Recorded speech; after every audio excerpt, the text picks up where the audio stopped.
ಸರ್ವಮಂಗಳಮಾಂಗಲ್ಯೆ ಶಿವೆ ಸರ್ವಾರ್ಥಸಾಧಿಕೆ ಶರಣ್ಯೆ ತ್ರ್ಯಂಬಕೆ ಗೌರಿ ನಾರಾಯಣಿ ನಮೋಸ್ತುತೆ. ಓಂ ದುಂ ದುರ್ಗಾಯೇ ನಮಃ. ನಮಸ್ಕಾರ ವೀಕ್ಷಕರೇ, ಮಿಥುನ ರಾಶಿಯವರಿಗೆ ಆಗಸ್ಟ್ 9ರಿಂದ 15ನೇ ತಾರೀಕುವರೆಗೂ ವಾರ ಭವಿಷ್ಯ ಹೇಗಿದೆ ಅಂತ ನೋಡೋಣ. ವೃತ್ತಿಯಲ್ಲಿ ಹೇಳಬೇಕಾದ್ರೆ ಈ ವಾರ ನಿಮ್ಮ ಆತ್ಮವಿಶ್ವಾಸ ಹೆಚ್ಚಿರುತ್ತೆ. ನಿಮ್ಮದೇ ರಾಶಿಯಲ್ಲಿ ಕುಜ ಇರೋದ್ರಿಂದ ಆತ್ಮವಿಶ್ವಾಸ ಹೆಚ್ಚಾಗಿರುತ್ತೆ. ನಿಮ್ಮ ರಾಶ್ಯಾಧಿಪತಿ ಬುಧ ವಾಕ್ಸ್ಥಾನದಲ್ಲಿ ಇರೋದ್ರಿಂದ ಬೋಲ್ಡಾಗಿ ಮಾತನ್ನು ಆಡುವ ಬದಲು ತುಂಬ ಯೋಚನೆ ಮಾಡಿ ಪರಿಶೀಲಿಸಿ ಉತ್ತರವನ್ನು ಕೊಡ್ತೀರ. ಮತ್ತು ಆತುರ ಪಡದೆ ಹೊಸ ಪ್ರಾಜೆಕ್ಟ್ ಪ್ರಾರಂಭ ಮಾಡುವ ಬದಲು ಪೆಂಡಿಂಗ್ ಹಳೆಯ ಕೆಲಸಗಳನ್ನು ಮುಗಿಸುವ ನಿಮ್ಮ ಆಲೋಚನೆಗಳನ್ನು ಎಲ್ಲರಿಗೂ ಅರಿವು ಮೂಡಿಸ್ತೀರ.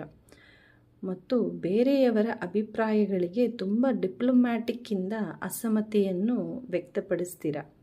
ನೀವು ಹೇಳುವ ರೀತಿ ಇನ್ನೊಬ್ಬರಿಗೆ ಬೇಜಾರು ಆಗದಂತೆ ಇರುತ್ತೆ. ನಿಮಗೆ ಬರುವ ಇಂಟ್ಯೂಷನ್ ಪ್ರಕಾರ ಮುಂದೆ ಹೆಜ್ಜೆ ಹಾಕ್ತೀರಾ. ಅದರಿಂದ ಕೆಲಸದ ಸ್ಥಳದಲ್ಲಿ ಡೆಲಿಕೇಟಿಂದ ಯಾವುದೇ ಡಿಸ್ಕಷನ್ಗಳನ್ನು ಸ್ಮೂತಾಗಿ ಮುಗಿಸ್ತೀರ. ಬೇರೆಯವರನ್ನು ಅರ್ಥ ಮಾಡಿಕೊಂಡು ನಿಮ್ಮ ಉತ್ತರವನ್ನು ನೀಡ್ತೀರ.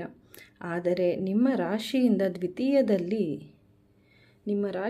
ದ್ವಿತೀಯದಲ್ಲಿ ಕರ್ಕಾಟಕ ರಾಶಿಯಲ್ಲಿ ಸೂರ್ಯಗ್ರಹಣ ಅಮಾವಾಸ್ಯದಂದು ನಡೆಯೋದ್ರಿಂದ ನಿಮಗೆ ಸೂರ್ಯಗ್ರಹಣದಿಂದ ಮಧ್ಯಮ ಫಲ. ಆದರೆ ಗ್ರಹಣ ಬಂದು ಭಾರತದಲ್ಲಿ ಗೋಚರವಾಗಲ್ಲ, ಅದರಿಂದ ಗ್ರಹಣಾಚರಣೆ ಇರಲ್ಲ. ಆದರೆ ಮಿಥುನ ರಾಶಿಯವರಿಗೆ ಗ್ರಹಣ ಮಧ್ಯಮ ಫಲದ ಎಫೆಕ್ಟ್ ಇರುತ್ತೆ. ಆಗಸ್ಟ್ 12ನೇ ತಾರೀಕು ಬುಧವಾರ ರಾತ್ರಿ 9 ಗಂಟೆಯಿಂದ ಸುಮಾರು 1:30 ಗಂಟೆ, ಮಧ್ಯರಾತ್ರಿ 1:30 ಗಂಟೆ AM ಇರುತ್ತೆ. ಈ ಸಮಯದಲ್ಲಿ ದೊಡ್ಡ ಕಾಂಟ್ರಾಕ್ಟ್ಗಳಿಗೆ ಸೈನ್ ಮಾಡಬೇಡಿ ಮತ್ತು ಕೆಲಸದ ಬದಲಾವಣೆಯ ಬಗ್ಗೆ ನಿರ್ಧಾರಗಳನ್ನು ತಗೋಬೇಡಿ. ವಾರದ ಮಧ್ಯದಲ್ಲಿ ಬುಧವಾರ ಮತ್ತು ಗುರುವಾರ ಈ 2 ದಿನ. ಈ ವಾರ ನೀವು ನಿಮ್ಮ ಯಾವುದೇ ದೊಡ್ಡ ಯೋಜನೆಗಳನ್ನು ಇನ್ನೂ ಸ್ವಲ್ಪ ಚೆನ್ನಾಗಿ ಯೋಚನೆ ಮಾಡಿ ಮತ್ತು ಪರಿಶೀಲಿಸಿ ಮುಂದಿನ ದಿನಗಳಲ್ಲಿ ಅದನ್ನು ಕಾರ್ಯರೂಪಕ್ಕೆ ತರಬಹುದು. ಹಣಕಾಸಿನ ವಿಚಾರದಲ್ಲಿ ಹೇಳಬೇಕಾದ್ರೆ ಯಾರಿಗೂ ದುಡ್ಡು ಕೊಡಬೇಡಿ. ಅಂದರೆ ಫ್ರೆಂಡ್ಸು, ರಿಲೇಟಿವ್ಸ್ಗಳಿಗೆ ಈ ಸಮಯದಲ್ಲಿ ನೀವು ದುಡ್ಡೇನಾದರೂ ಕೊಟ್ಟರೆ ಅದು ವಾಪಸ್ ಬರಲ್ಲ, ಪರ್ಮನೆಂಟಾಗಿ ಸ್ಟಕ್ ಆಗೋಗುತ್ತೆ. ಮತ್ತು ಯಾವುದಕ್ಕೆ ಅನಾವಶ್ಯಕ ಖರ್ಚಾಗ್ತಾ ಇದೆ ಅನ್ನೋದನ್ನು ನೀವು ಚೆಕ್ ಮಾಡ್ಕೋಬೇಕು. ಆ ಖರ್ಚುಗಳಿಗೆ ಒಂದು ಫುಲ್ ಸ್ಟಾಪ್ ಹಾಕಿ. ದುಡ್ಡಿನ ವಿಚಾರ ಬರೀ ಬಾಯಿ ಮಾತಲ್ಲಿ ಬೇಡ, ರೈಟಿಂಗಲ್ಲಿ ಇರಲಿ. ಪಿತ್ರಾರ್ಜಿತ ಆಸ್ತಿಯ ಬಗ್ಗೆ ಈ ವಾರ ಡಿಸ್ಕಷನ್ ಮಾಡೋಕ್ಕೆ ಹೋಗಬೇಡಿ. ನೀವು ಎಮೋಷ್ನಲ್ ಕನೆಕ್ಷನ್, ನಿಮ್ಮ ತಾಯಿಯ ಜೊತೆ ತುಂಬ ಎಮೋಷ್ನಲ್ ಕನೆಕ್ಟ್ ಆಗ್ತೀರಾ. ಮತ್ತು ಅವರ ಜೊತೆ ನೀವು ಮಾತನಾಡೋದ್ರಿಂದ, ನಿಮ್ಮ ತಾಯಿಯ ಜೊತೆ ಮಾತನಾಡೋದ್ರಿಂದ ನಿಮಗೆ ಒಂಥರ ಕಂಫರ್ಟ್ ಫೀಲ್ ಆಗುತ್ತೆ. ಮತ್ತು ಅವರ ಸಲಹೆಗಳಿಂದ ನಿಮಗೆ ಸ್ಟ್ರೆಸ್ ಎಲ್ಲ ಕಮ್ಮಿ ಆಗುತ್ತೆ.